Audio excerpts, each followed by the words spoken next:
internal influence. One of the internal influences on consumer behavior, and we introduce the senses and its applications in marketing. And we learned the perception is a three-stage process. And the first stage, do you still remember? Exposure. And then the second stage, attract the attention of consumers.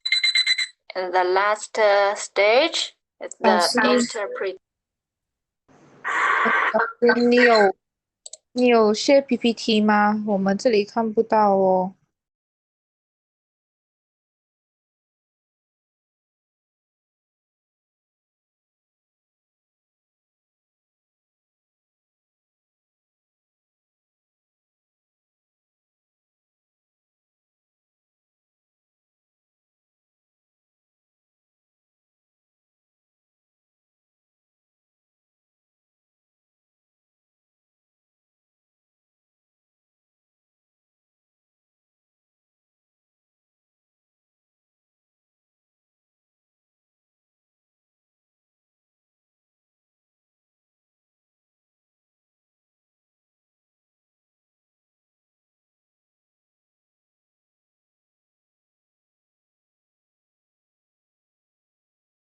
Well, the process of perception is the three-stage process.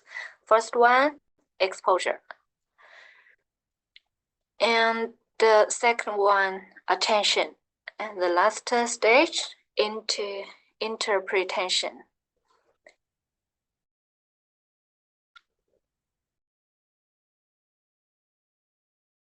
So at the first stage, we receive external stimuli through our five senses.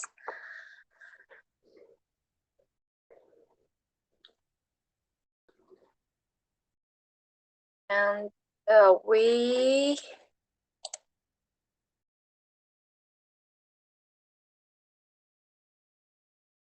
recommended some of the further readings.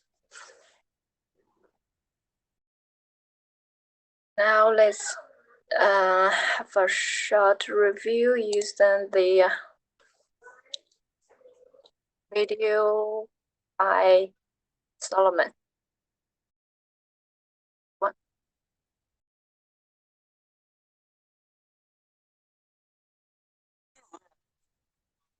Flowing with sensations. Wherever we turn, a symphony of colors, sounds, and odors bombards us. Some of the notes in this symphony occur naturally. A loud barking dog, the shade of the evening sky, or the smell of a rose bush. Others come from people, like the person who sits next to you in class with swirling tattoos, bright pink pants, and overpowering perfume. And marketers certainly contribute to this commotion. Consumers are never far from pop-up ads, product packaging, commercials, and billboards, all clamoring for our attention. Each of us copes with this sensory bombardment by paying attention to some things and tuning out others. And the messages we do pay attention to often wind up affecting us differently from what the sponsors intended. We each put our personal spin on things as we assign meanings consistent with our own unique experiences, biases, and desires. Sensation refers to the immediate response of our sensory receptors to basic stimuli such as light, color, sound, odor, and texture. Perception is the process by which people select, organize, and interpret these sensations. The study of perception, then, focuses on what we add to these sensations to give them meaning. Let me give you an example. When guests at Omni Luxury Hotels visit the hotel chain's website to reserve a room, they hear the sound of soft chimes playing. The signature scent of lemongrass and green tea hits them as they enter the lobby. In their rooms, they find eucalyptus bath salts and sensation bars, mini bars stocked with items such as mojito-flavored jelly beans and miniature Zen gardens. Welcome to the new era of sensory marketing, where companies think carefully about the impact of sensations on our product experiences. From hotels to car makers to brewers, companies recognize that our senses help us decide which products appeal to us and which ones stand out from a host of similar offerings in the marketplace. Each of our senses plays an important role in how we evaluate products. Marketers communicate meanings on the visual channel through a product's color, size, and styling. Evidence suggests that some colors, particularly red, create feelings of arousal and stimulate appetite, while others, such as blue, create more relaxing feelings.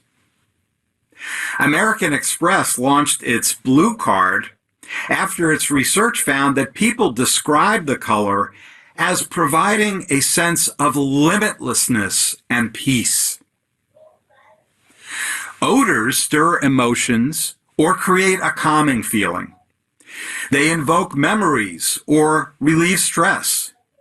This form of sensory marketing takes interesting turns as manufacturers find new ways to put scents into products, including men's suits, lingerie, detergents, and even aircraft cabins. The way a word sounds influences our assumptions about what it describes and its attributes, such as size. For example, consumers are more likely to recognize brand names that begin with a hard consonant like a K, such as Kellogg's, or a P, such as Pepsi. Encouraging shoppers to touch a product encourages them to imagine they own it. And researchers know that people value things more highly if they own them. In one study, participants who simply touched an inexpensive coffee mug for just 30 seconds or less were willing to pay more for it than those who didn't. Remember, our sensations are just the raw data we start with. It's how we interpret those through the process of perception that determines how we experience the products around us.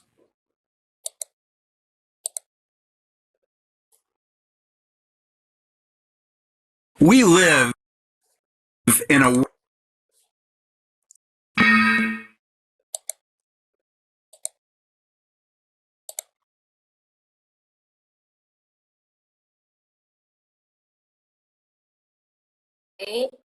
And today we are going to learn the next internal influencer, learning and memory.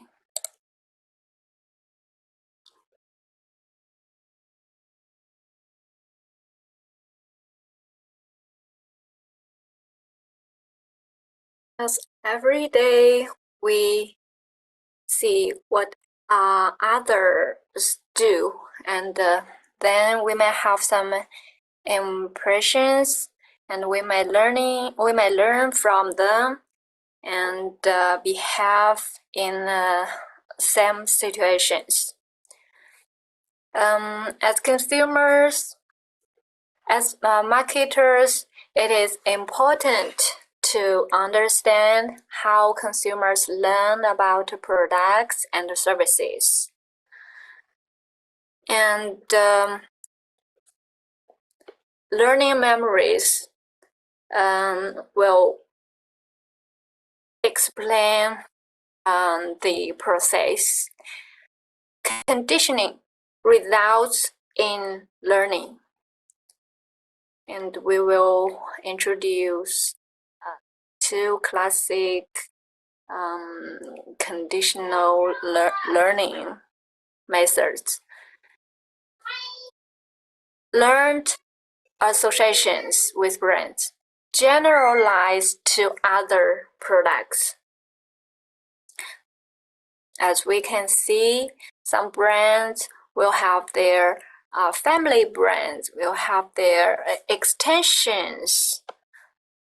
So they may transfer the influence of the former brands with the former brands to the new one or to the extensions.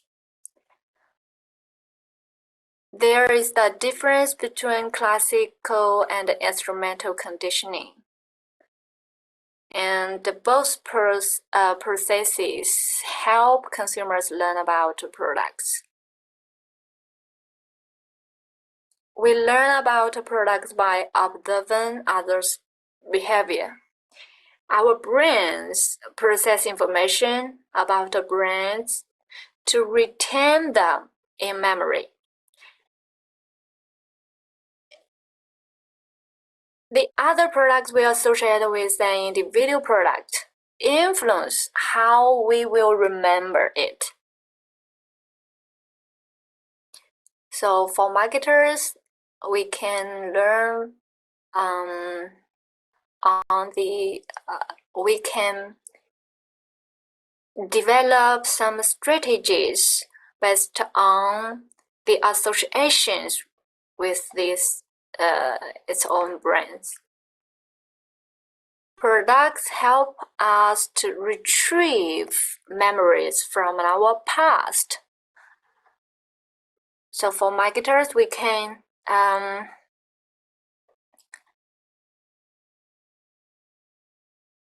consider how the past experience influence the consumer's behavior now. So we will develop, for example, nostalgia marketing, and based on the past experience, the memories on the past experience may encourage consumers to buy more, buy the current products. Marketers measure our memories about products and ads.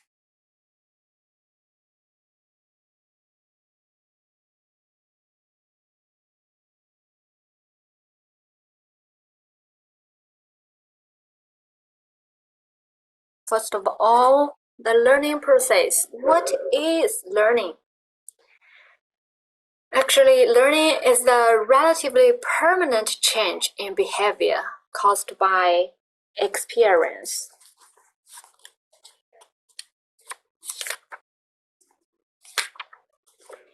And from a marketing perspective, consumer learning can be thought of as the process by which individuals acquire the purchase and consumption knowledge and experience, and they apply to future-related behavior.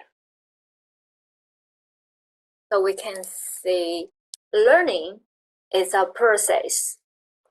It continually evolves and changes as a result of newly acquired knowledge.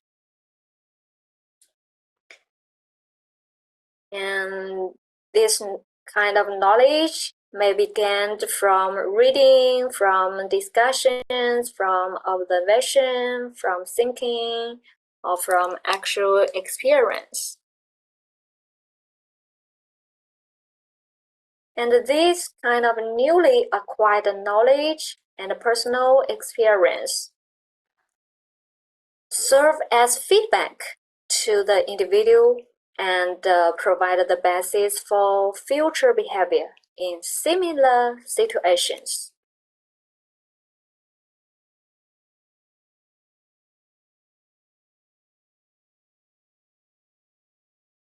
We should know that not all learning is deliberately sought.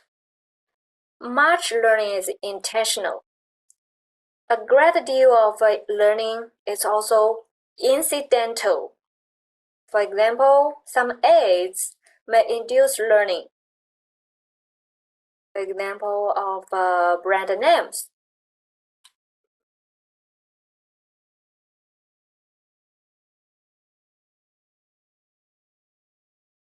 And learning is an ongoing process. It can be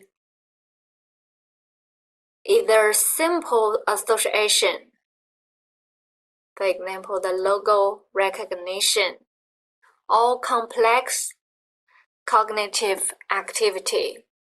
For example, individuals can write an essay on something they learned. For example, for the brand or for the products they bought. Behavioral learning theories is one kind of learning memories. According to behavioral learning theories, learning takes place as the result of responses to external events.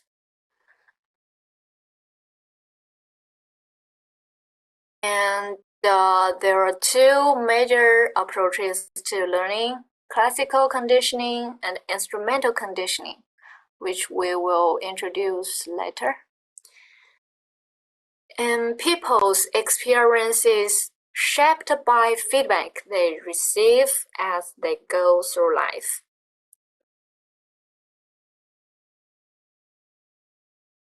Actions result in rewards and punishments, which influences future responses to similar situations.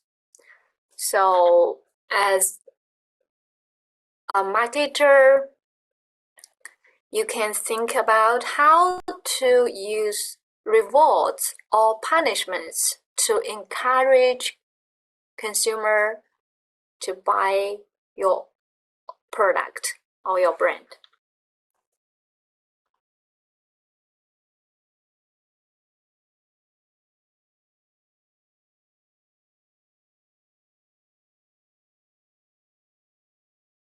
The black box is the behaviorist perspective on learning.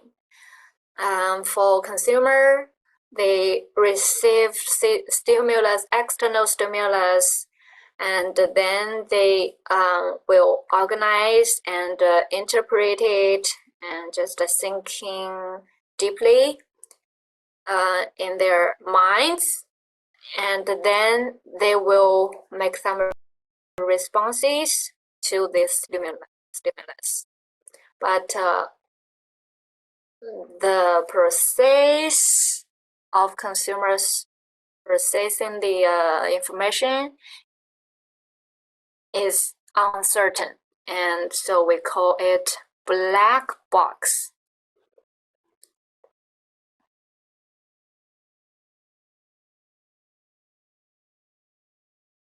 Now we will introduce the two main approaches of learning. First one is classical conditioning.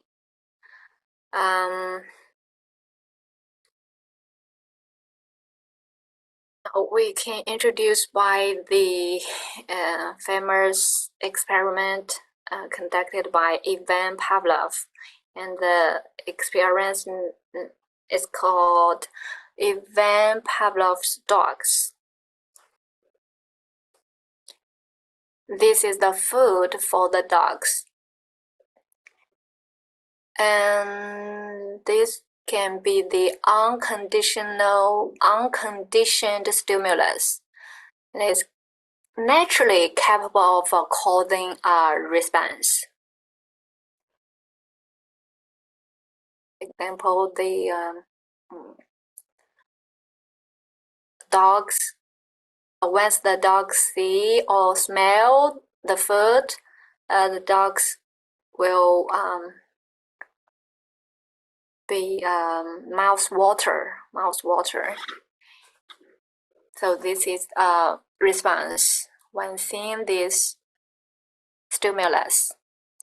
So this stimulus can naturally be capable of causing a response. We call it unconditioned stimulus. Next time, the experiment use another stimulus, the real,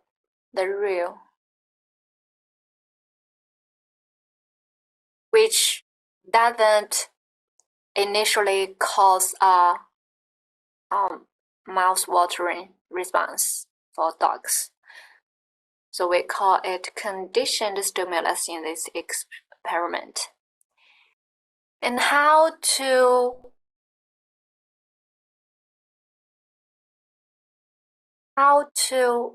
induce or encourage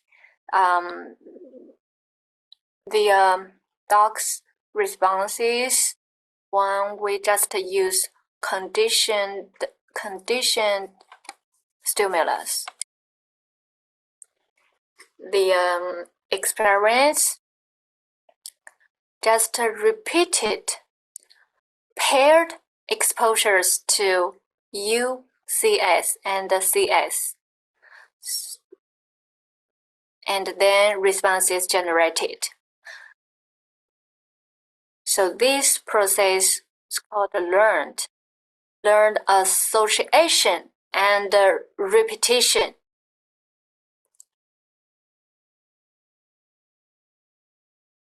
Only the conditioned stimulus can cause the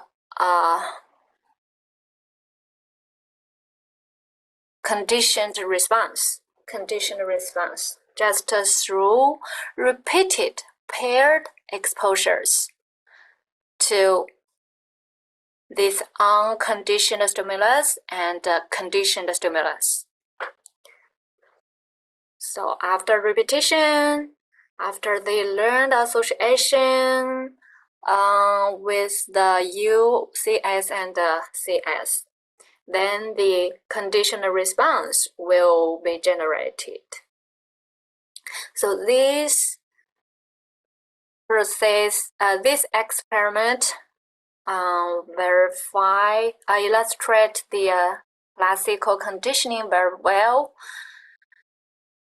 In summary, classical conditioning occurs when a stimulus that elicits a response is paired with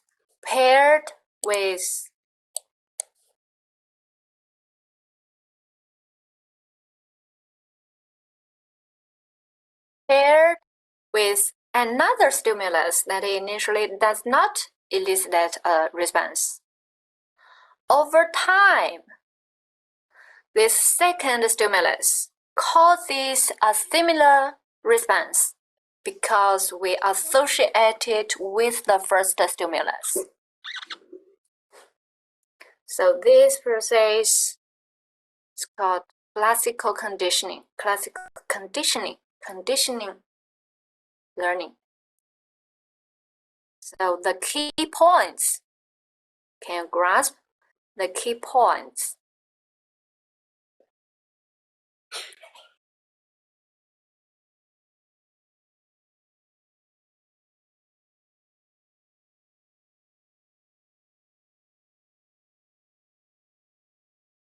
Repetition, right? Repetition.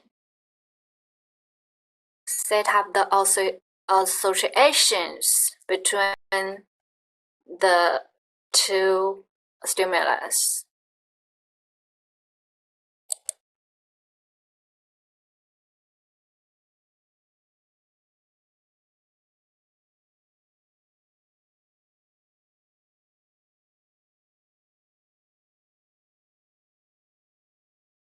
The applications of classical conditioning. There are some opposite examples.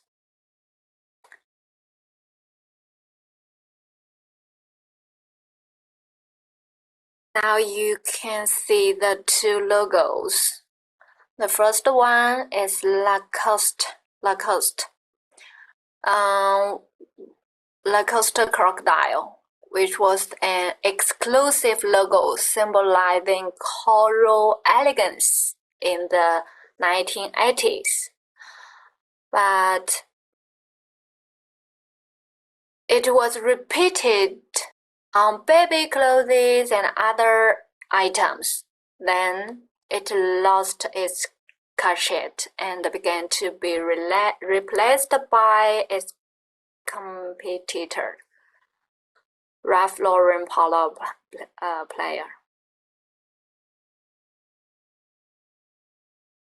So after the repeated associates with other items which are not including the coral elegance, so it lost its exclusive meaning, symbol meaning.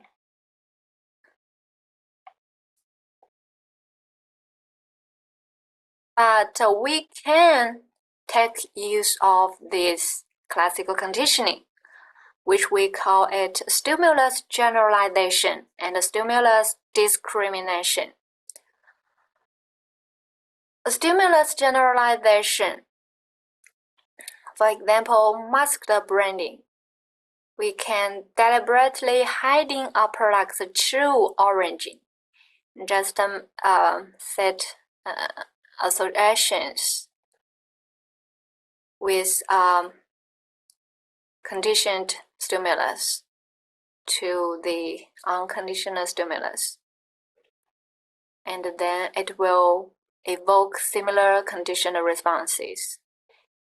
And then another example is piggyback strategy. I think we have applications of stimulus generalization, just like this figure illustrated. Almost all of these brands listed here have their family brands. So one of the application of the stimulus generalization is family branding. And the second is product line extensions. The third one, license. And the fourth one, look-alike packaging. So all of these strategies are taking use of stimulus generalization, so they can evoke similar responses. Stimulus discrimination is on the opposite side. It occurs when an unconditioned stimulus does not follow a stimulus similar to the conditioned stimulus. So just to read difference, and then they can be differentiated from their competitor.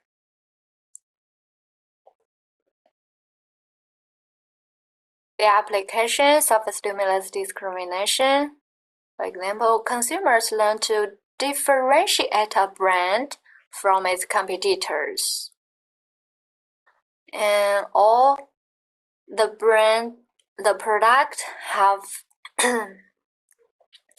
unique attributes.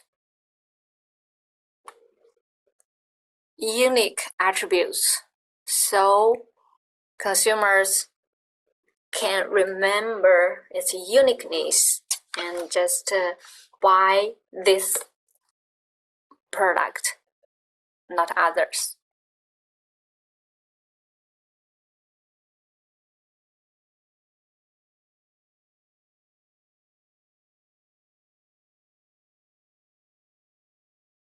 More broadly, marketing applications of behavior learning principles will mention the term of brand equity,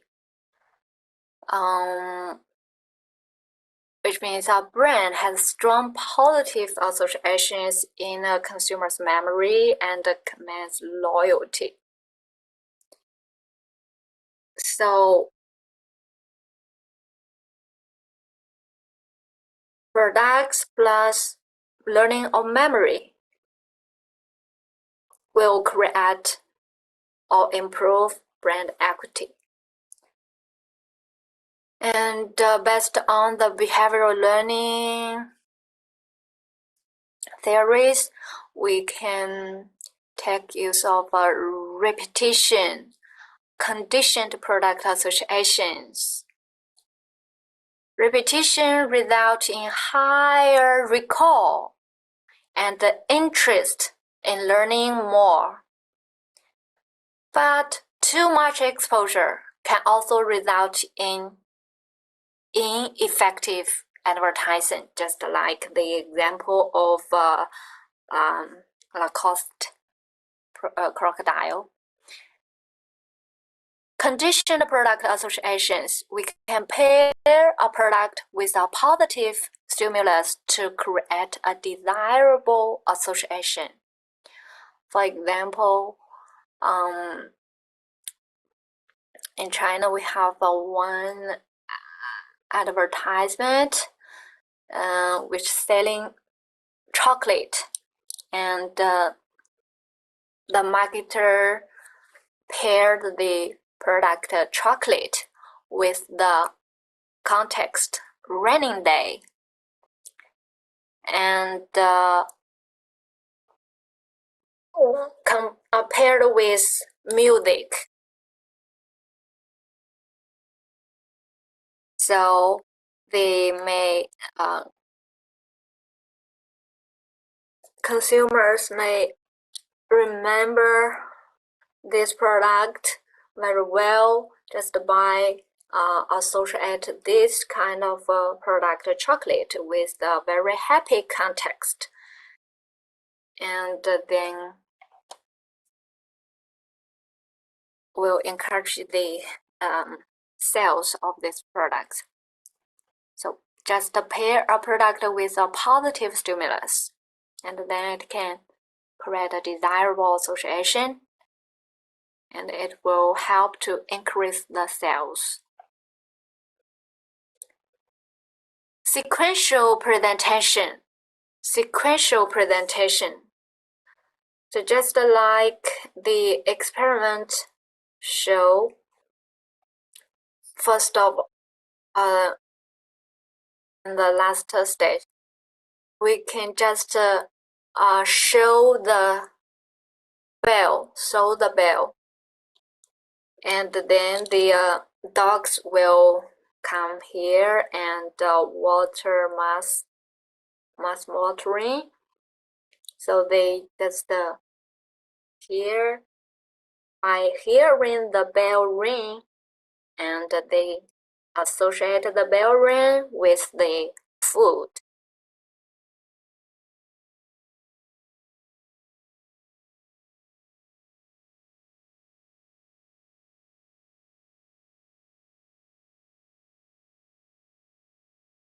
We can use other associations, for example, music, semantic associations, phonemes, and so on. The second approach of learning is instrumental conditioning. Instrumental conditioning occurs as the individual learns to perform behaviors that produce positive outcomes and avoid behaviors that yield negative outcomes. It's also called operant conditioning, and it occurs in one of three ways: positive reinforcement, negative reinforcement, and punishment. Positive reinforcement occurs after consumers try a new product and like it. This is just an example.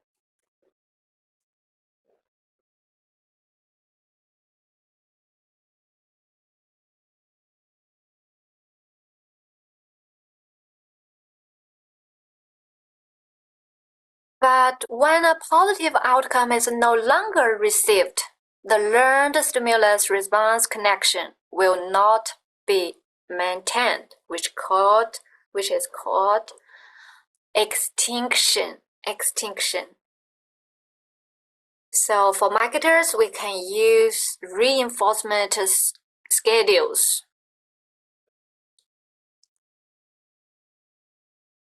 For example, fixed interval reinforcement. A classic example is the seasonal sale, fixed interval reinforcement. Variable interval reinforcement. For example, secret shoppers. Fixed ratio reinforcement. Fixed ratio reinforcement. For example, groceries receipts schedule. So after they accumulate certain amounts of their consumption dollars, then they will be given back some rebates or something else. Variable ratio reinforcement. A very classic example is slot machines. Casino operators program slot machines to deliver rewards on a variable ratio reinforced schedule. So people are very like this kind of game.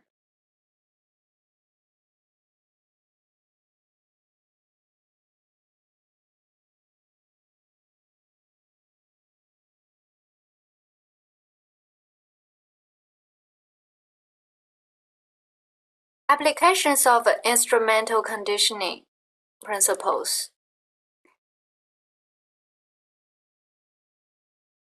For example, we can reinforce the consumption behavior.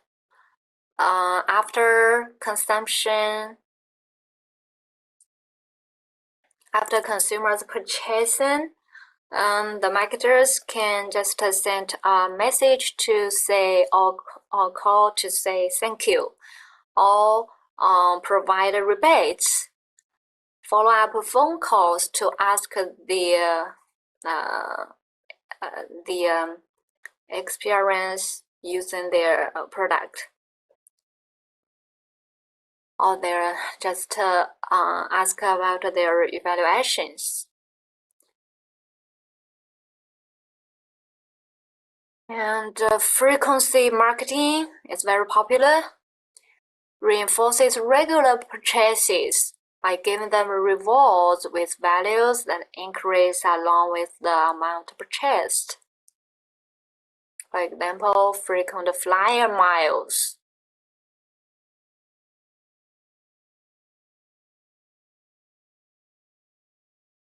And it's natural to want to be rewarded.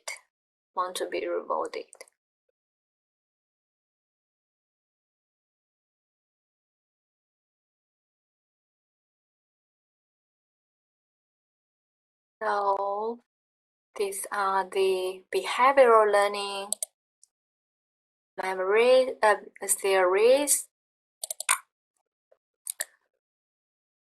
Estimation of the reinforcement. Let's check the submissions this week. Until now, I received this work.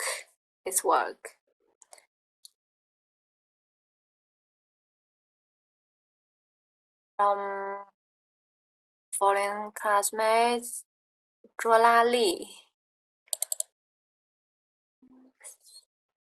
Ali submitted twice. What about testing? Testing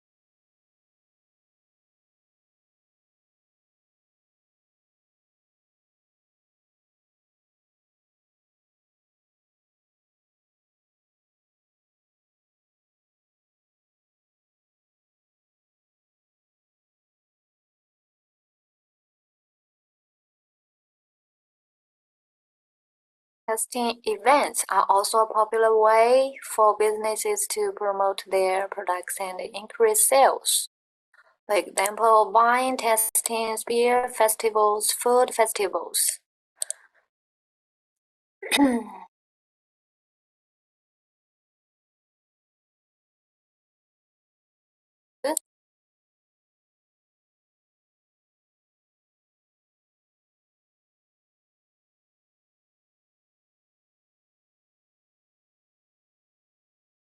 Lali, are you here? Lali. Yes, Gustav. I'm not sure which one is the right work, this topic or No, test. the first one. The first one. So content is the same, right? Yes. The same content. Okay, Yes. so I will delete this second one. Yes.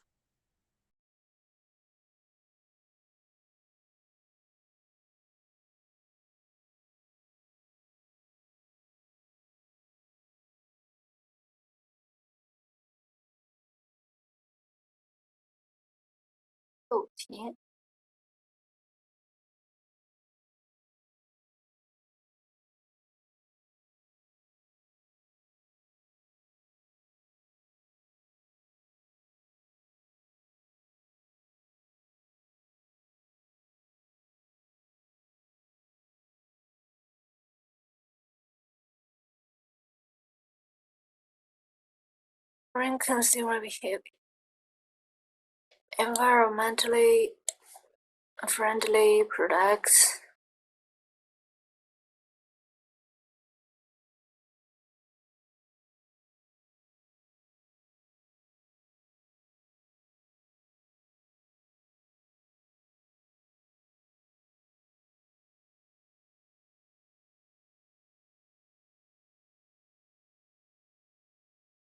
Malaysian government is standard to push the development of own, but it still have not much purchase.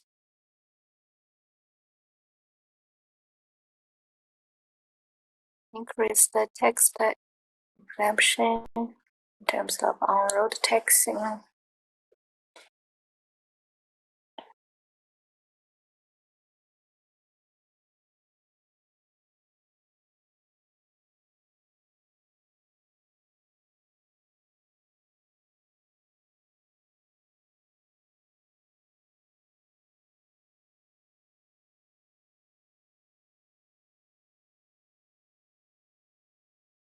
The price is so high. Yes, teacher. The price is very high in Malaysia. What kind of brands do you have in your In country? Malaysia, currently we have the Great Wall, Changcheng, Oracat, BYD. I think it's called Ado 3. These two are the latest imported to Malaysia to sell.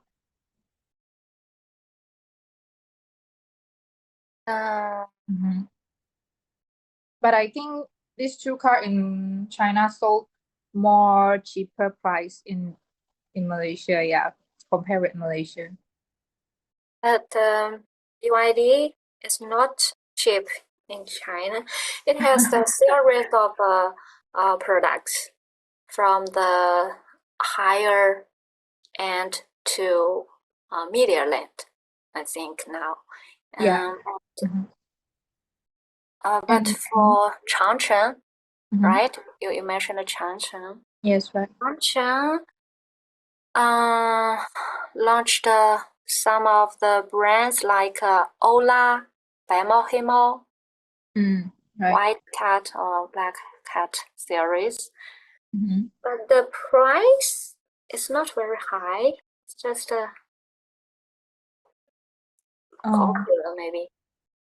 But in Malaysia, I think for the Orchid, mostly is CBU, so which means it's fully imported from China. So in Malaysia, mostly foreign cars imported from outside to Malaysia, mostly tax very high. So where the price will be skyrocketed.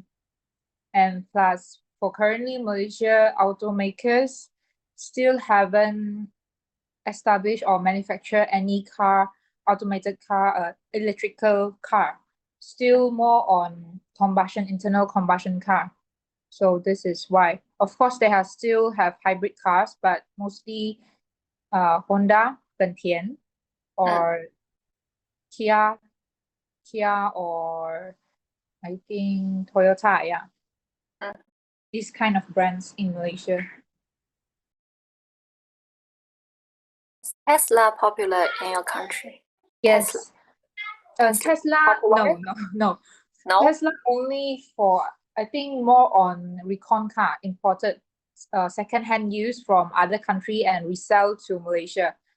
Yes, but recently what I heard from news, Tesla company want to invest in Malaysia, but still haven't have accurate date or when they will start to establish factory or anything. Yeah.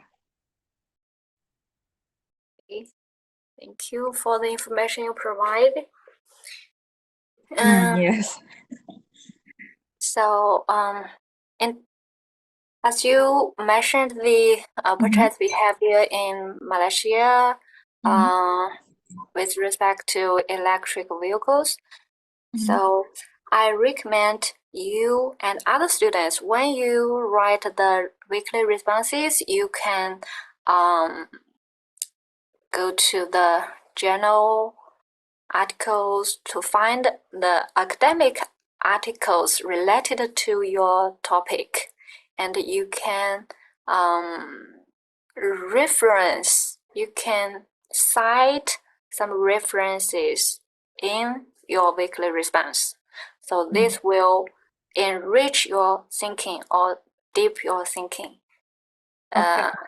from the perspective of academic or just research, right? So you can do more research by searching for the related academic articles. Okay, thank you, teacher. Thank you for the suggestion.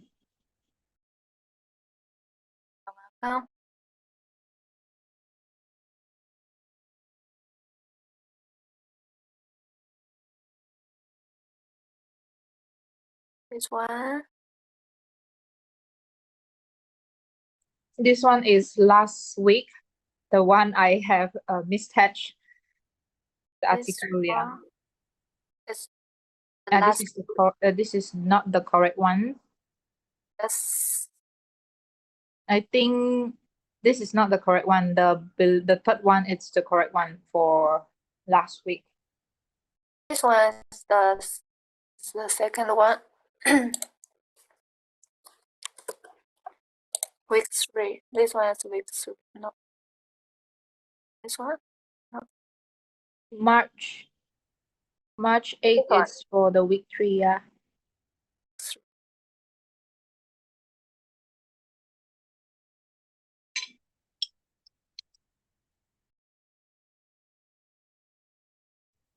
Yeah. These two are the same, right? These two are the same. Yes. So this is for week 2. Week 2, yeah. Thank you, teacher. Okay.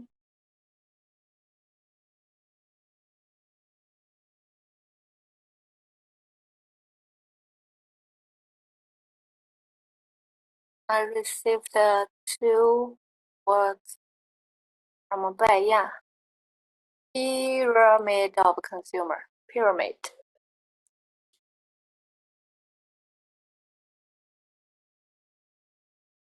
Yeah, it's for the last one, 2 weeks ago's homework.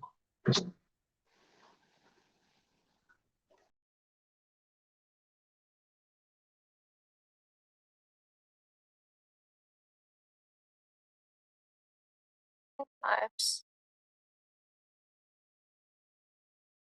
Some Maslow's hierarchy needs.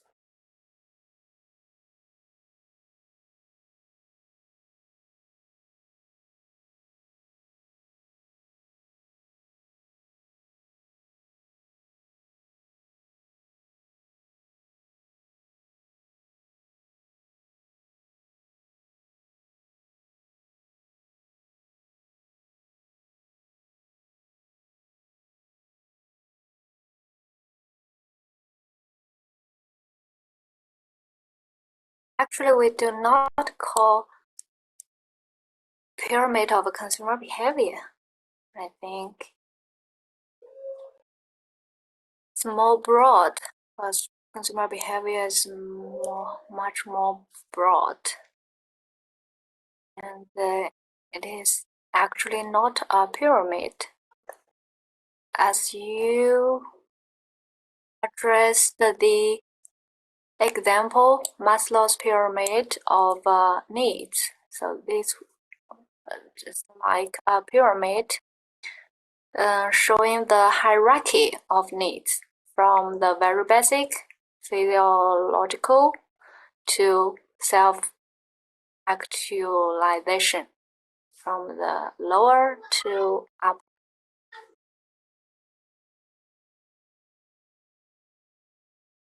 There it's 2 different pyramid hypotheses.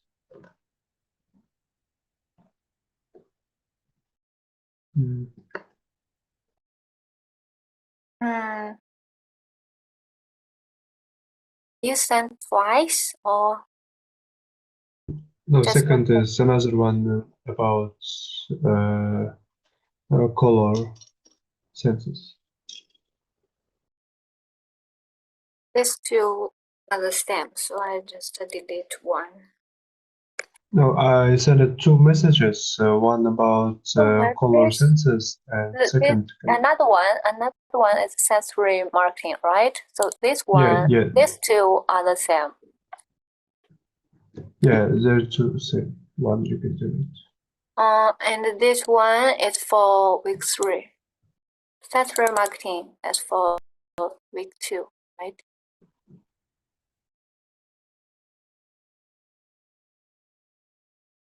Color.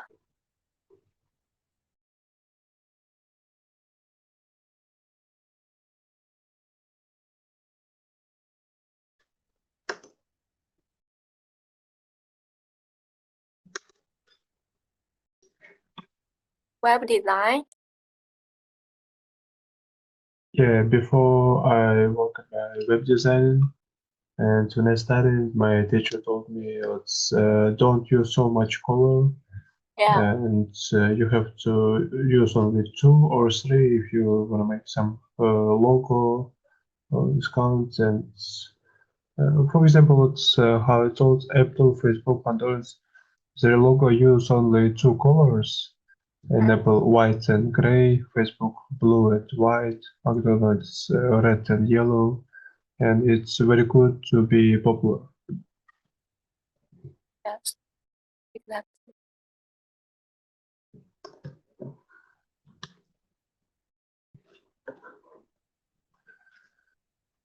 National and ethical ethnic color preferences.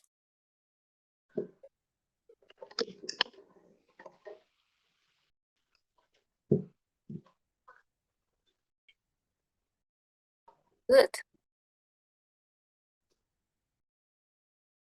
Okay, this is for week 2.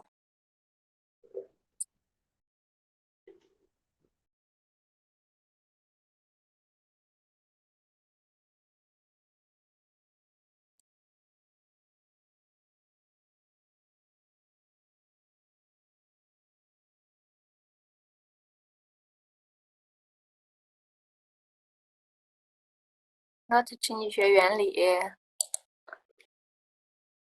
叫宇轩I mentioned last class. Is Yu Xuan here? Yu Xuan. Yes, I'm here. Yeah. Okay. So for the cover page, you used the 经济学原理. Actually, we are consumer behavior class. So you can move this on here, not 经济学原理. Okay. Thank you, Lausi.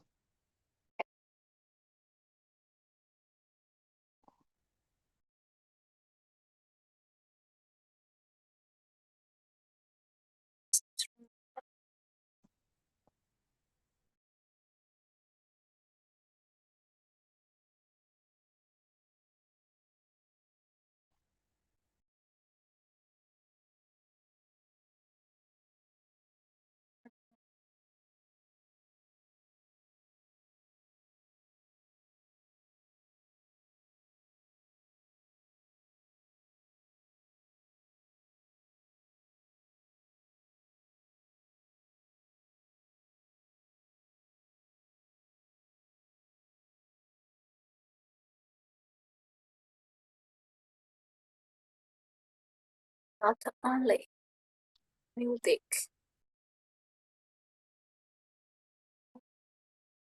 Oh.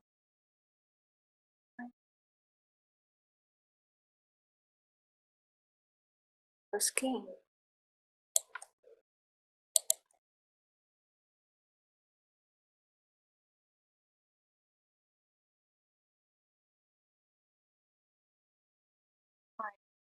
Already internalized.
Considering this point, the consumers always has a mind of its own before using a product.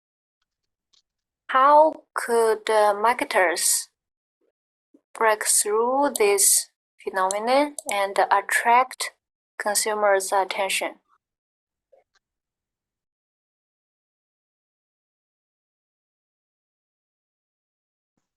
They can do so. Lausi, should I answer? Yeah.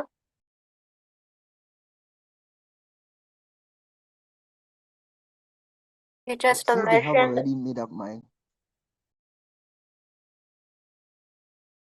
Yeah, go ahead. they can give them variety of products to choose from.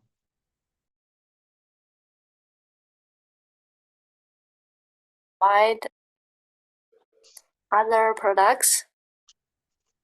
Yeah, variety of products to choose from. But in the first stage of a perception, so you mentioned that the consumers already has their mindset, internalized mindset, or preoccupied. So how to attract as a new product? How to attract consumers' attention?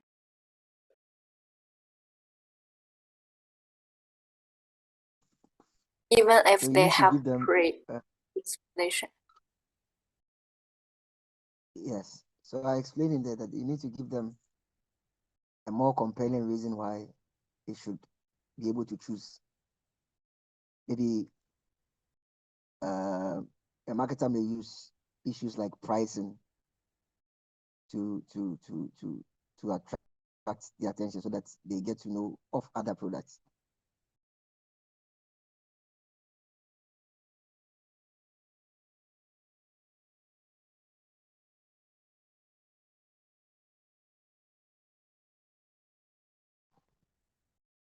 We can base on the sensory, sensors,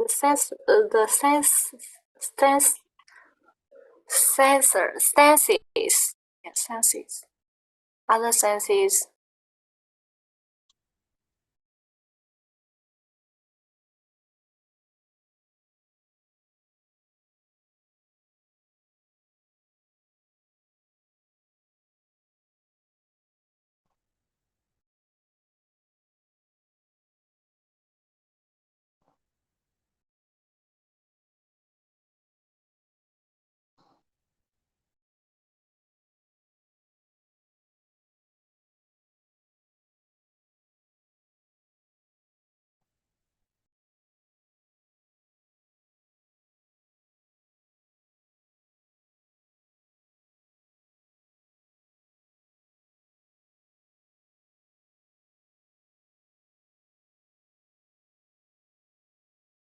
You mentioned almost all the other factors influencing consumer behavior.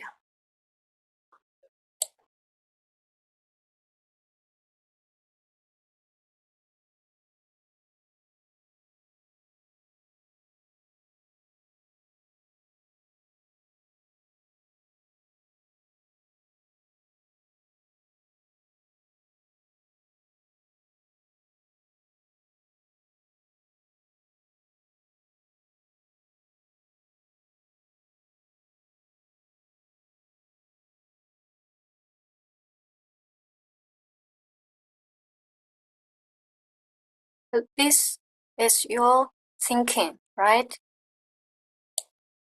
Yes, Lausi. But I have some different opinion on this point, because you just mentioned, for example, you mentioned consumer behavior is predetermined by people's status. And such a consumer-driven Mercedes-Benz or something else would purchase irrespective of color, texture, design. Is this right? Or is this? Yes. Are you sure? So yes, Lausi.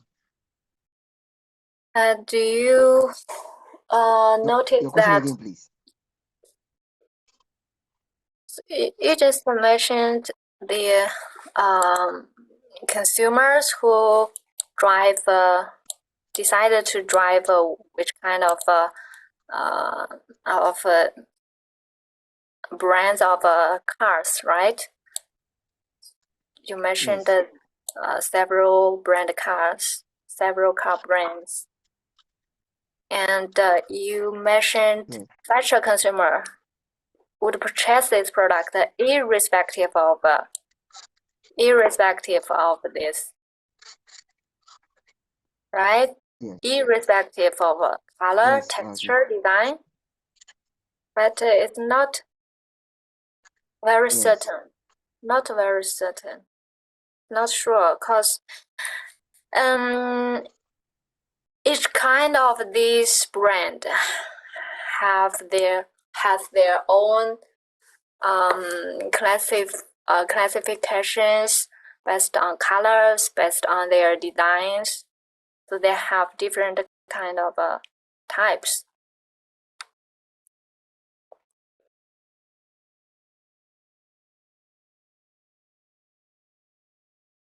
Right. Just you as the example, when you want to buy a car, are you not mind the color of the car?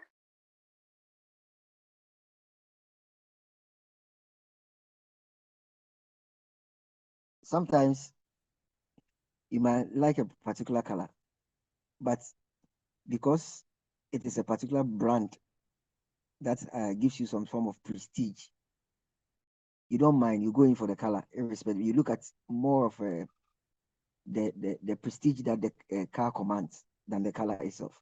Yeah, there are more important So even if factors. red is not your color, Sometimes,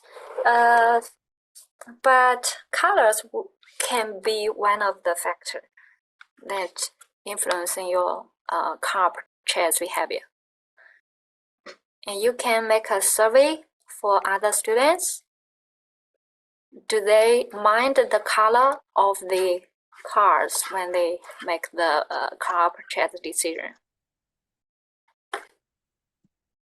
yeah, some people mind. Some people might. Okay, it's one of the main reasons. Yeah, so, Nathan, we cannot say this for sure, right? We cannot say this for sure. Can you understand? So, I read your response on the sensory marketing, but most of your opinions are negative, right? Negative. But for marketers, the sensory marketing is a very popular way or popular strategy to attract consumers. And the last class, I shared some of the recommended articles, researches. So after reading the further readings, after you read all of the researches or some of the researches on the topic of sensory marketing, do you still have this mind? Do you still have this idea? It's no use to hide the senses, sensory marketing.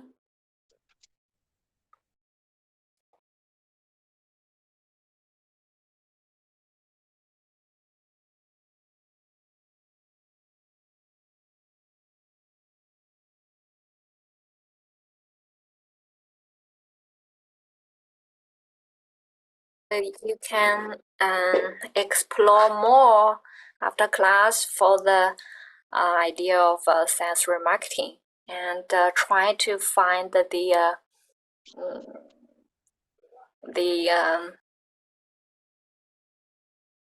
positive points, positive points, positive sides. Okay. And next class, we may talk more about this. If you have a further thinkings. Okay. Okay, Lausi. Well,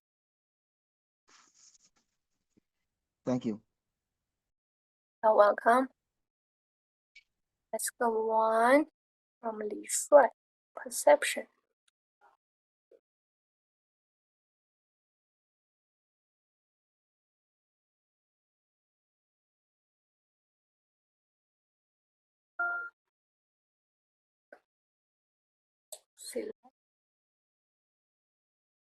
Elegance.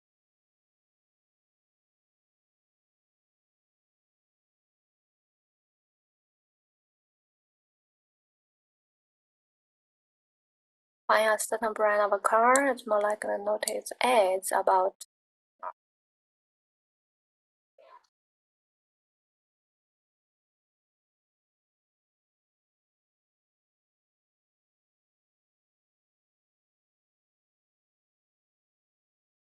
yes.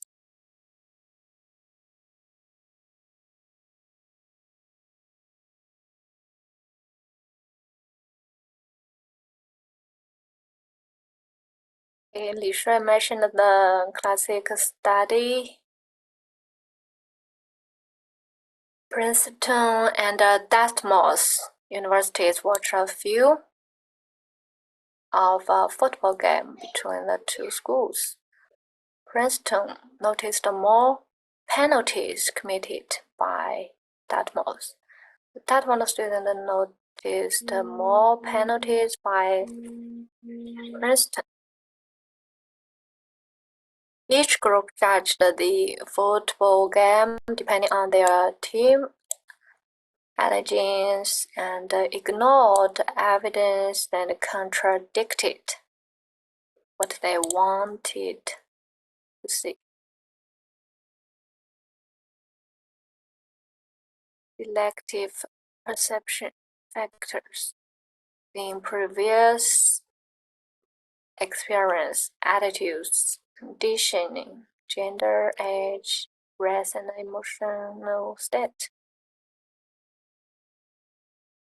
Exposed to stimuli they do not want to see or hear, they unconsciously ignore. Or the perceptual defense. Anxiety producing.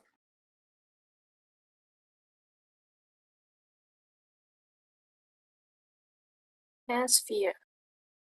Used in setting may become threatening.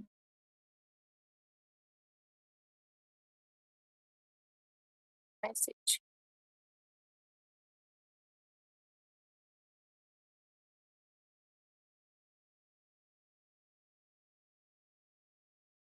Very good. You should mention the selective perception, especially perceptual defense. Perception.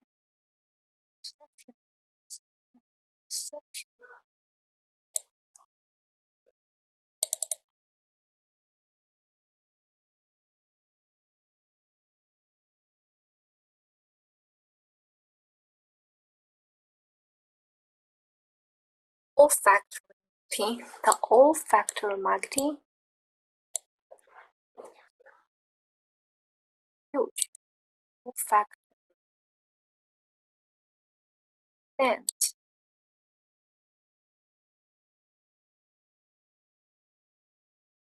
Research has shown that the smell also have a powerful effect on memory, evoking strong emotions and associations with past experience.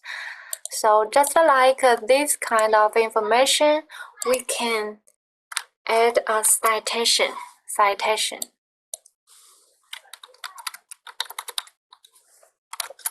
Reference.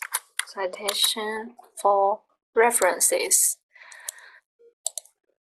will be very good, especially for you guys as graduates. So you should do more practices to cite relevant researches.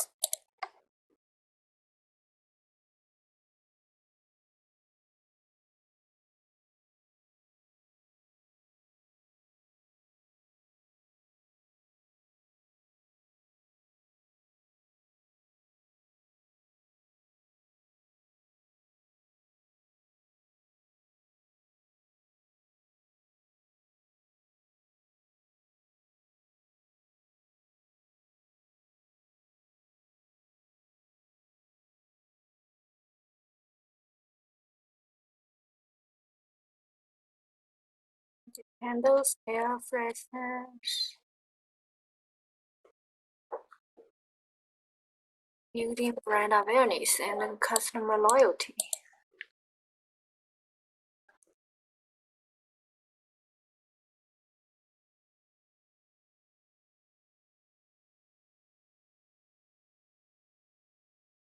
Consider the tests and the sensitivities of different customers. The answers the appropriate. Good.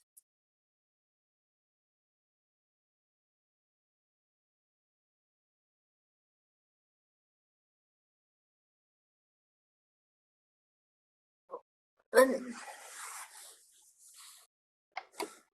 陈建荣 and 主问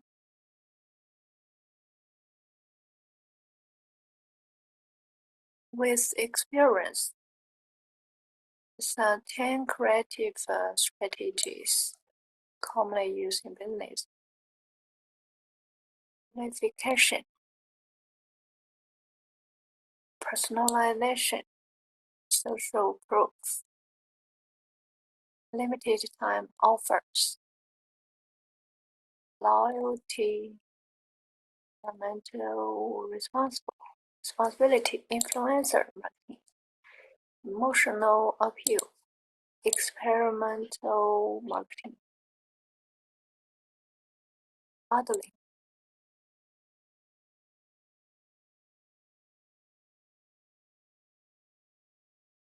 Very good. So these are your actual strategies in your business.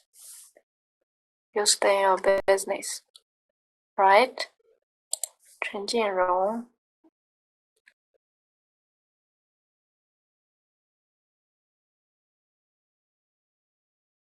Jinrong, are you here?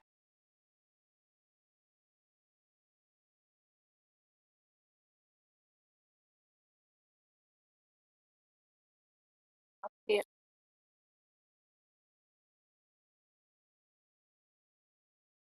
Maybe week 3.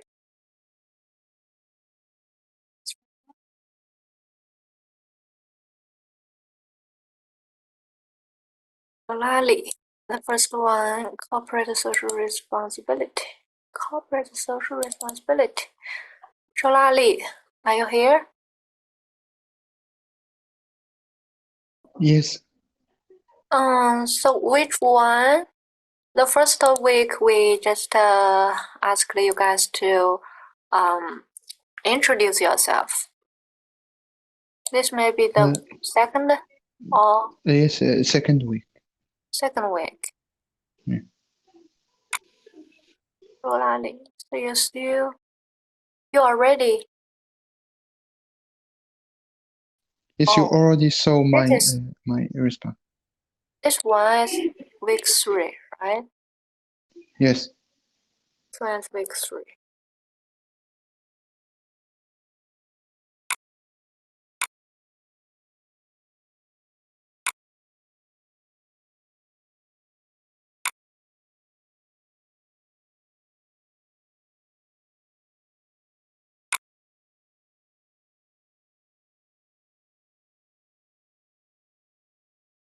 You can use your student number and your name as a file name. Okay.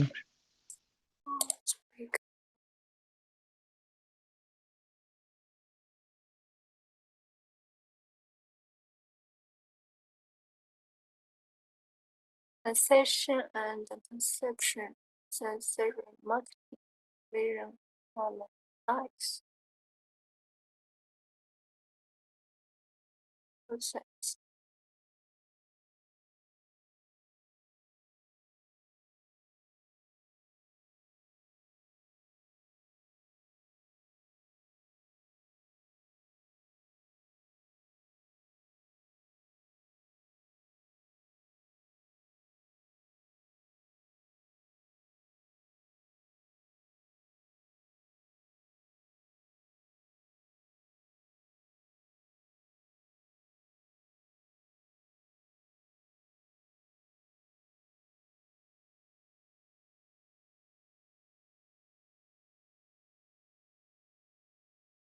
Design of a product is a key driver.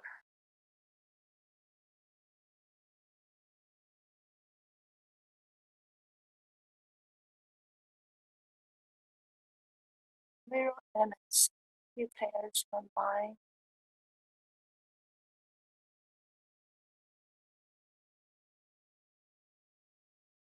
Attractive design.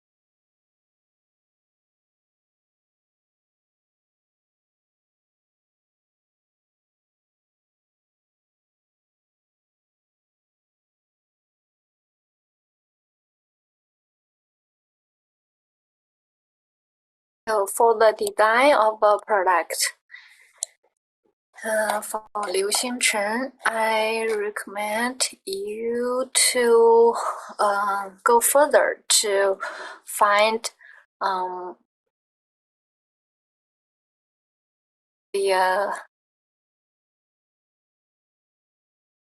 types of design, the types of design strategies.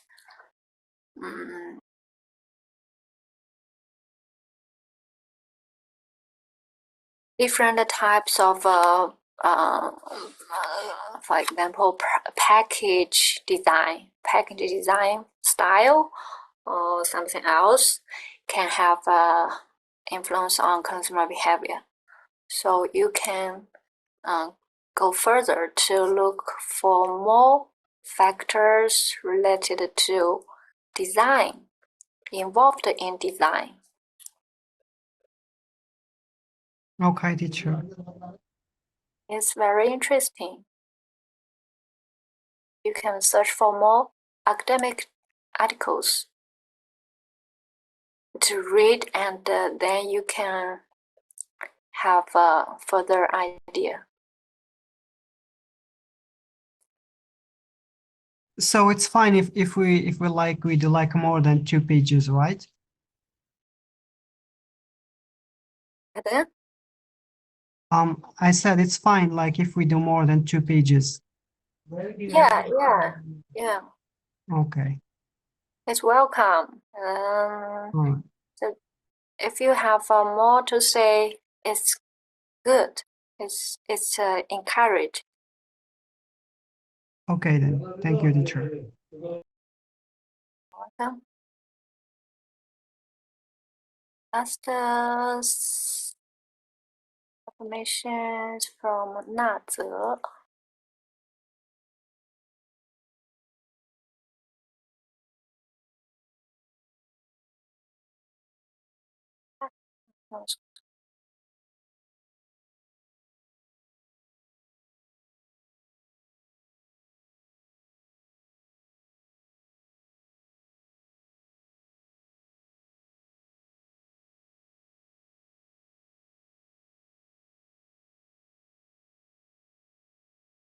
Well, Na Ze, Yes. Yeah. So I recommend you to divide your work into individual ones. 2-3 week divide.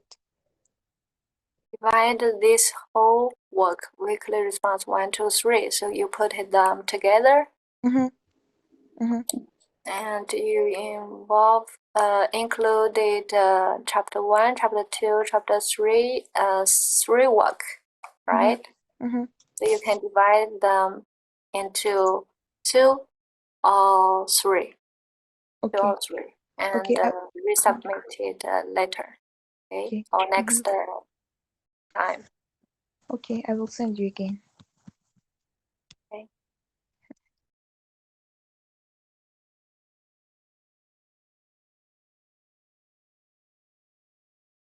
Guys, now let's have a short break for 10 minutes. 老师 Yeah. did I make weekly response correct, or can you give me some suggestions or recommendations? For your weekly response? Yes.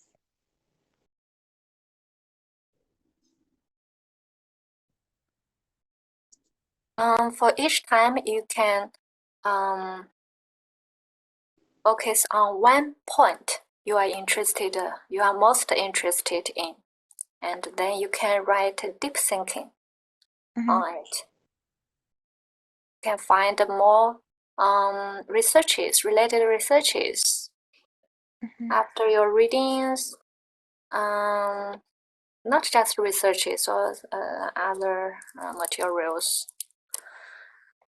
So you can I think it will help you to think more, to think further beyond our teaching in class. I just inspire you guys to think more and to find the topic you are most interested in. After each class, you can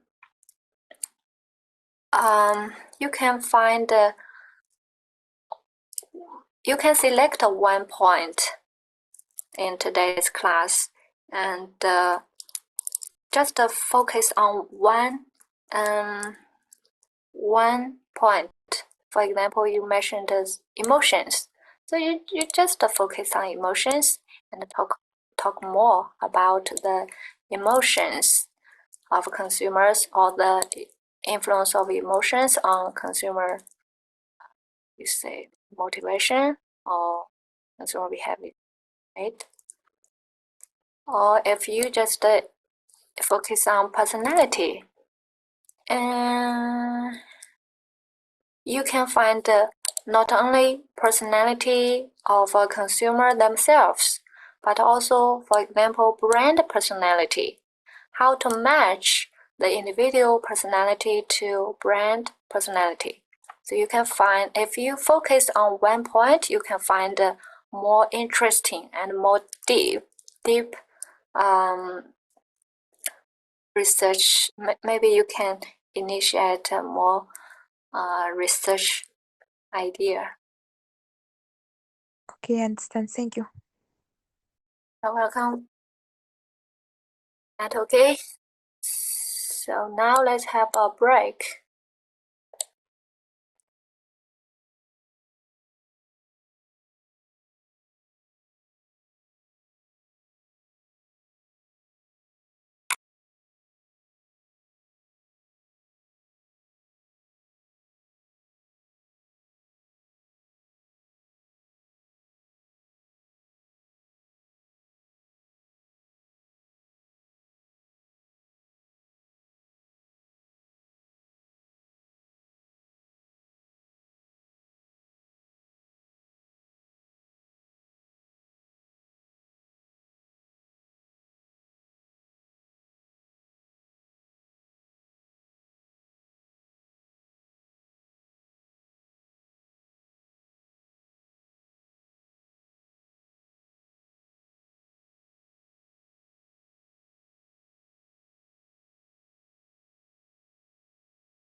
continue our class.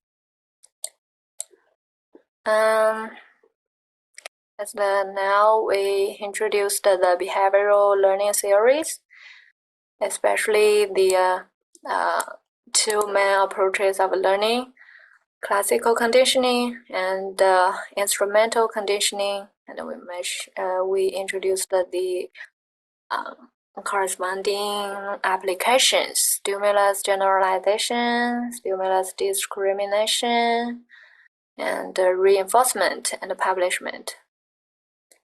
Now we move further. Another learning theory, cognitive learning theory.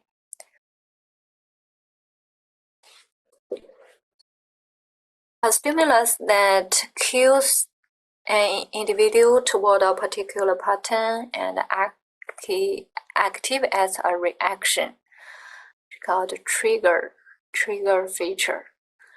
And we also most of the time we observe others' behavior. So cognitive learning behavior theory, cognitive learning theory mainly observational learning.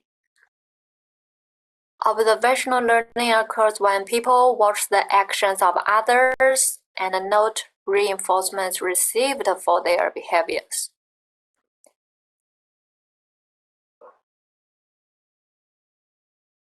Observational learning occurs as a result of vicarious rather than direct experience. Just mimic others' behaviors. And these are the process of observational learning. The first stage, attention. The consumer focuses on the model's behavior. For example, celebrity endorsement,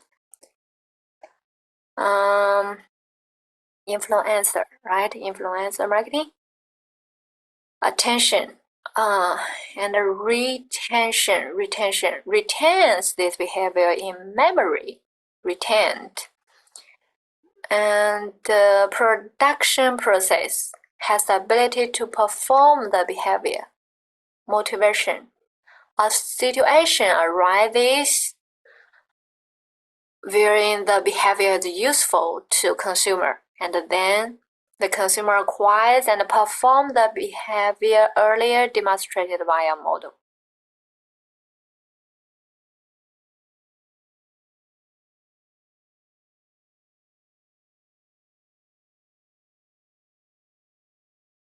Applications of cognitive learning principles.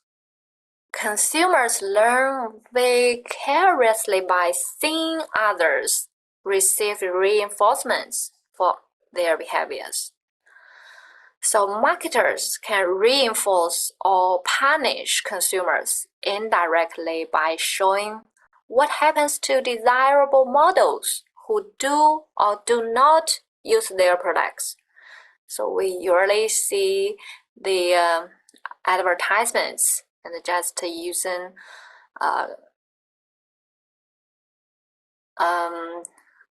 model to show their behavior.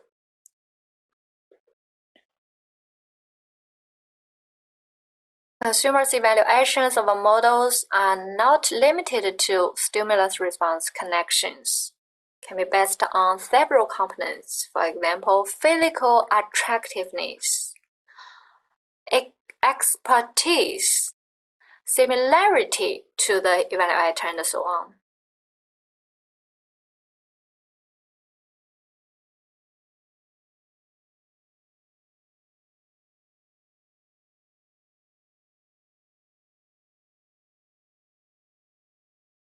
After learning, consumers will store the information in their mind. So memory is the process of acquiring and storing information such that it will be available when needed. Stages of memory. After internal inputs, they will encode the information and store the information in memory. And then, if needed, this information stored in memory will be retrieved. How to encode the information for later retrieval? So we can use sensory meaning, for example, color or shape. We can remember the color, the shape, the scent, or something else, just based on sensory meaning. And the sense of familiarity, for example, seeing a food that we have tasted, familiarity. Thematic meaning, symbolic associations.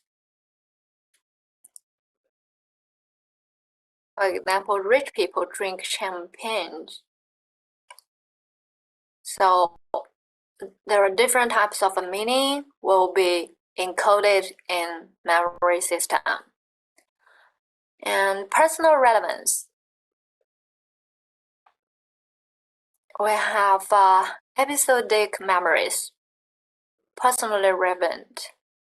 Flashbulb memories, especially vivid associations. Narrative. Persuade people to construct a mental representation.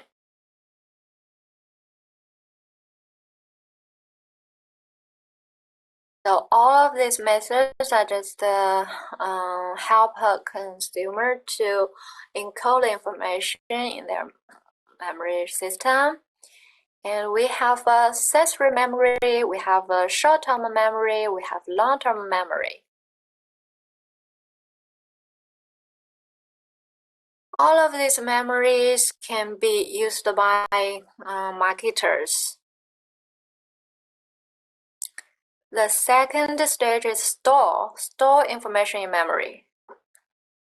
There are multiple store models of a memory, and activation models of memory, associative networks, just like a spider webs. We set up we organize the information in my mind to construct the knowledge structures filled with pieces of data.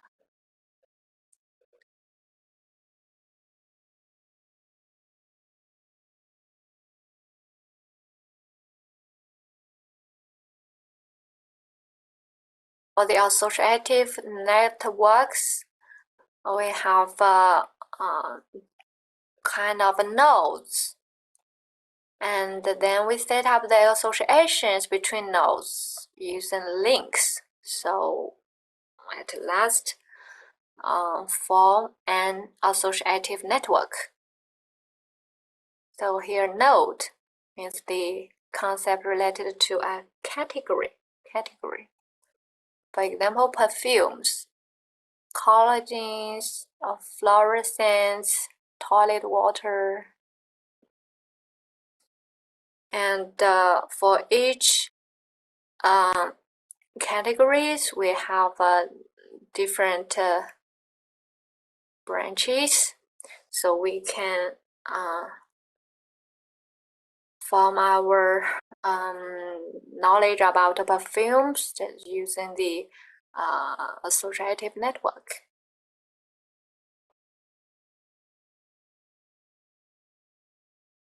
Rating activation allows consumer to shift back and forth between levels of a meaning.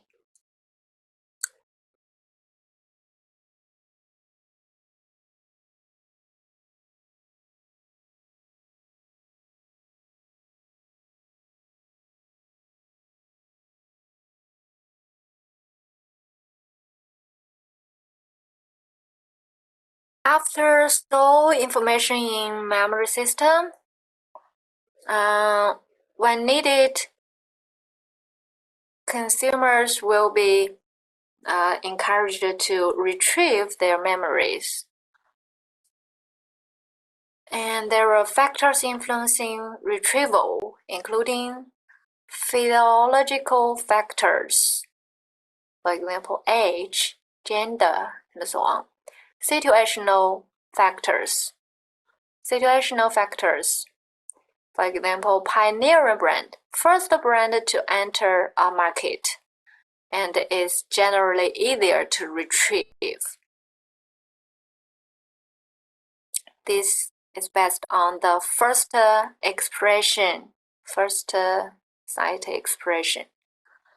Descriptive brand names is easier to recall. Our viewing environment show first in a series of ads recorded better than those shown last. Spectacular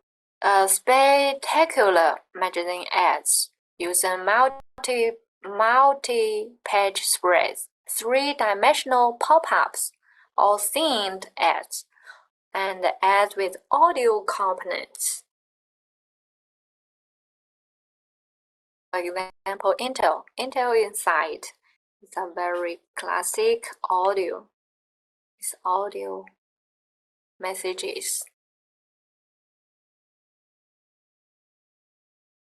Data-dependent retrieval. It's also called mood congruency effect. Consumers are better able to access information if their mood is the same at the time of their recall. Familiarity. Prior familiarity enhances recall. Salience. The prominence or level of activation of stimuli in memory. Vorontsov effect. Any technique that increases the novelty of a stimulus and the viewing context. Pictorial versus verbal cues. And there's some evidence for the superiority of a visual memory over verbal memory. Pictorial ads may enhance recall but do not necessarily improve comprehension.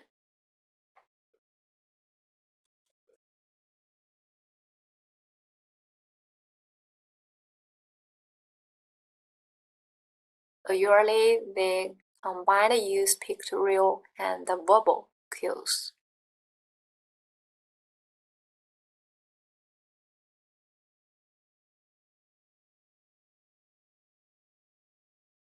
On the other side, factors influencing forgetting, decay, retroactive interference.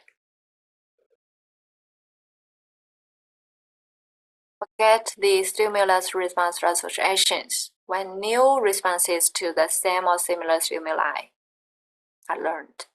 Proactive interference. As new responses are learned, a stimulus loses its effectiveness in retrieving the old response. Part list cue. Only a portion of an item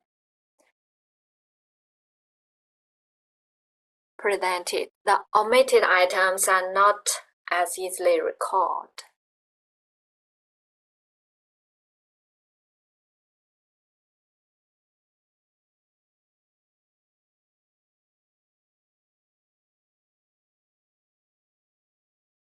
Products and advertisements can serve as powerful retrieval cues.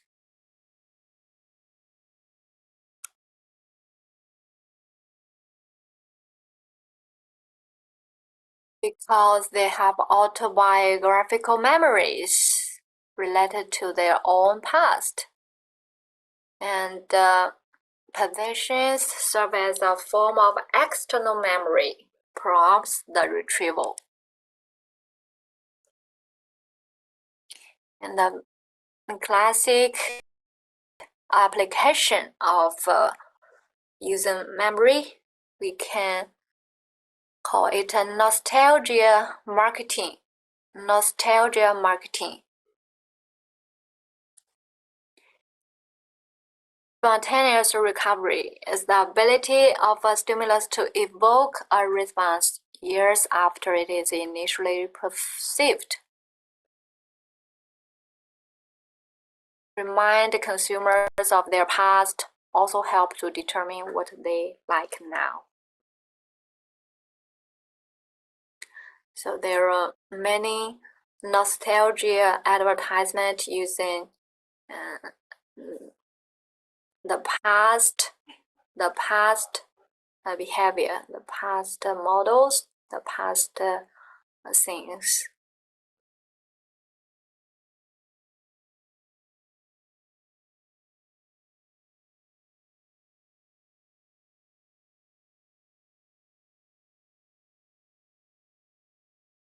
Okay, so today's topic is about learning and memory. And till now, we may have the idea that it is important to understand how consumers learn about a product and services. Conditioning results in learning. Learned associations with brands generalize to other products. A difference between classical and instrumental conditioning. But both help consumers learn about products. Repetition, reinforcement, or punishment, right? Learn about the products by observing others' behavior. Our brains process information about the brands to retain them in memory. The other products we associate with an individual product influence how we will remember it. So the association is very important. Marketers mirror our memories about products and ads. For example, they can mirror your recall level.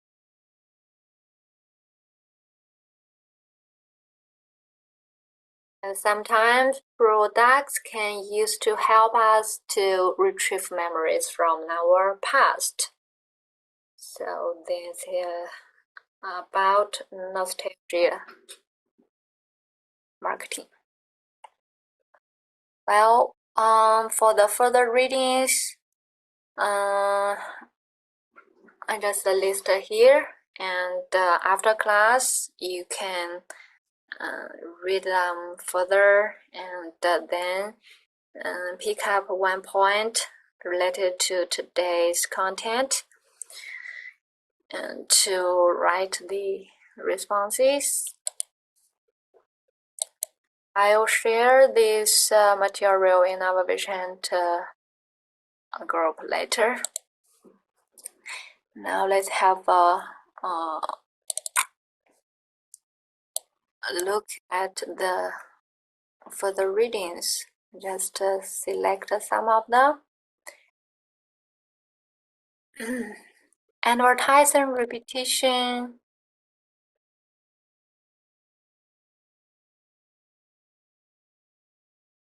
And the placement issues in online environments.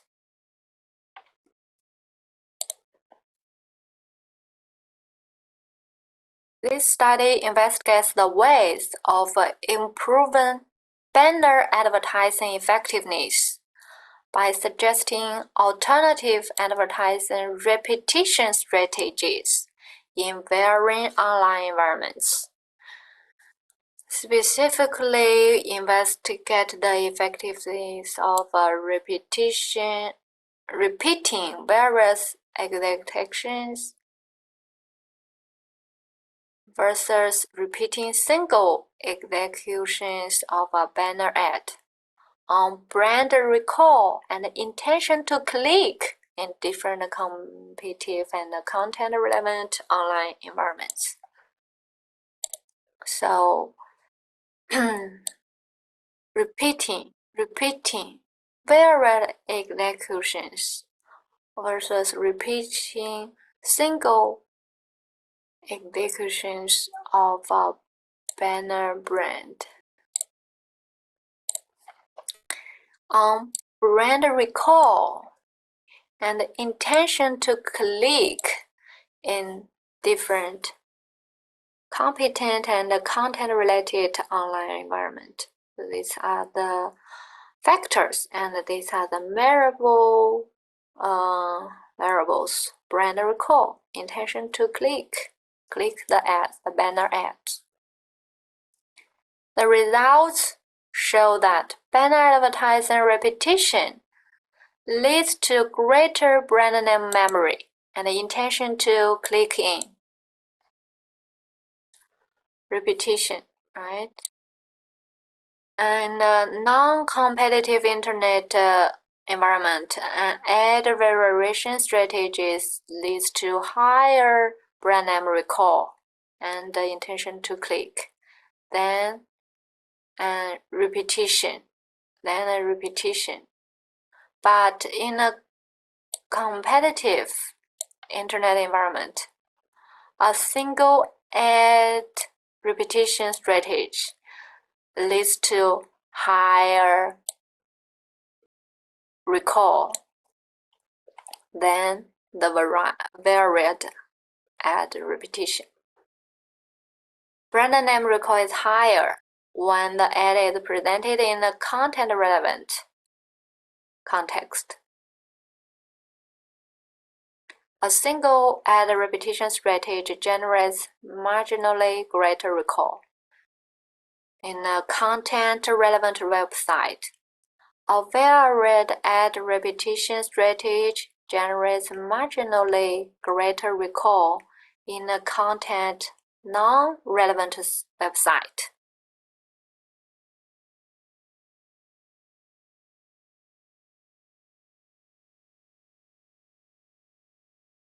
While repeating varied versus same execution on intention to click in content-relevant website did not generate any significant findings.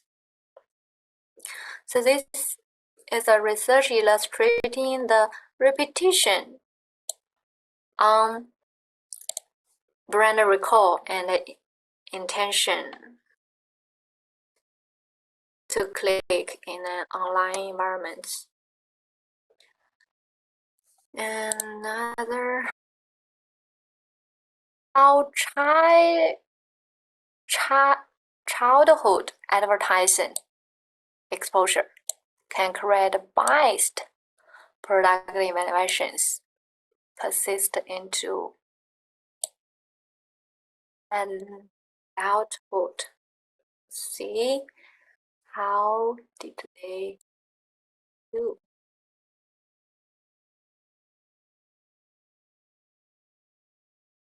This research paper cited saying the past is never dead, it is not even past. So this is also a very popular writing way. Previous research has found that children incrementally learn how to cope with advertising as they age. The current research investigates whether this developmental constraints in advertising knowledge at time of exposure have enduring consequences. Results show that childhood exposure to advertisements can lead to resilient biased product evaluations that persist into adulthood.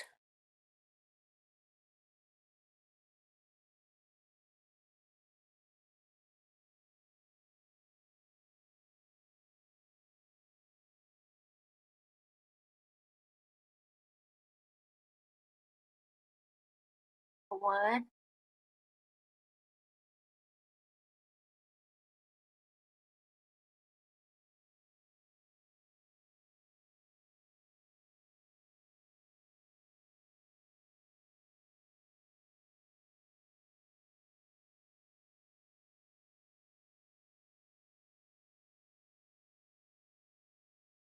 Narrative processing.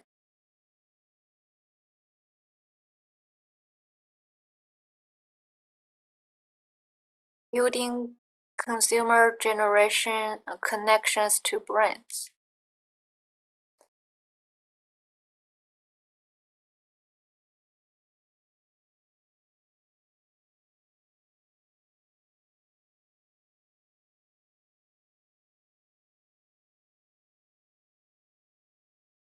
Narrative processing creates or enhances self-brand connections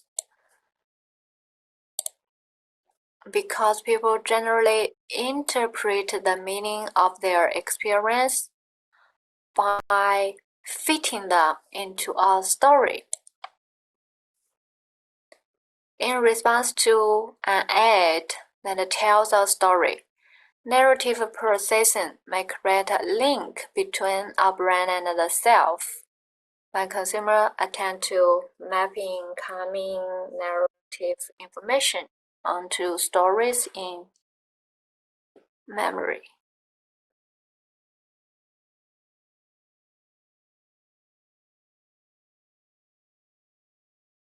Narrative processing in response to a narratively structured ad is positively related to self-brand connections, which in turn have a positive relation with brand attitudes and behavioral intentions.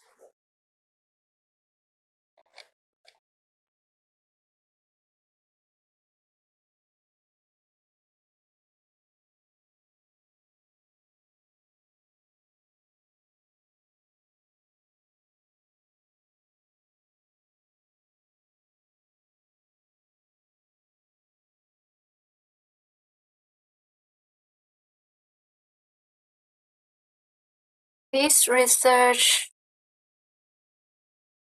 mentioned the role of articulation in memory. Articulation in memory.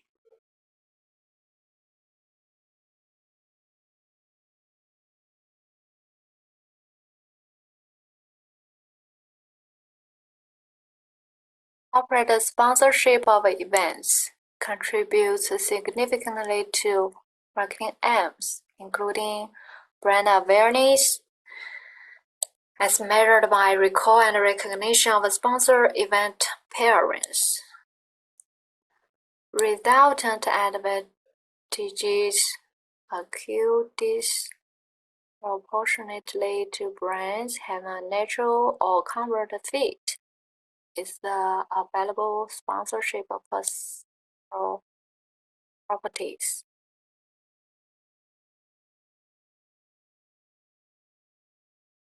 In 3 acute recall experience, the effect of articulation of sponsorship fit on memory for sponsor event appearance is examined. While convert sponsors have a natural memory advantage, results demonstrate memory improvements via articulation are possible for incongruent sponsor event appearance.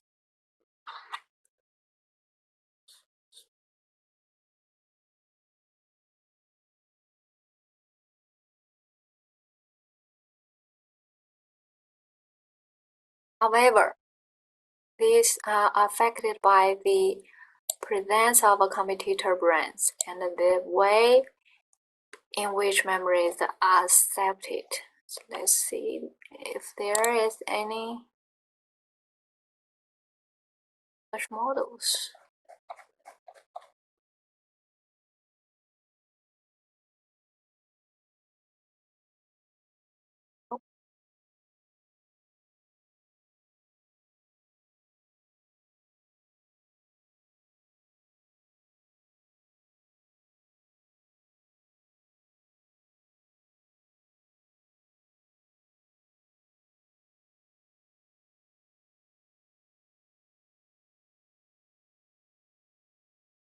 So all of these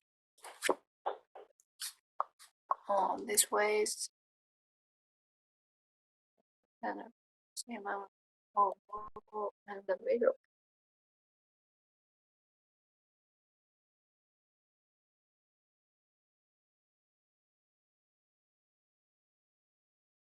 Hello?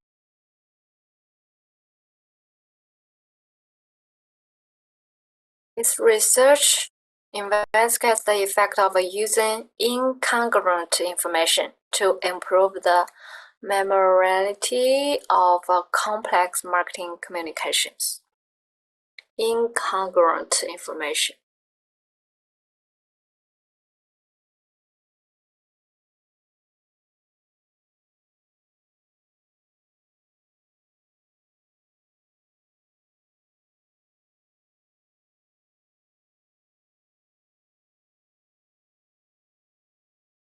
Memory on message specifics.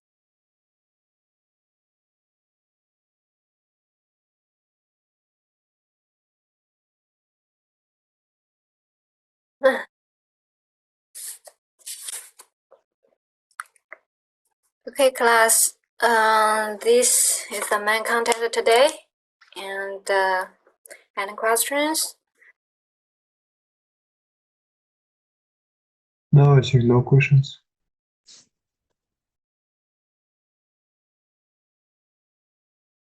If you have any questions, you can email to me privately. Okay, so much for today. See you next time. Okay, thank you, 老师。再见。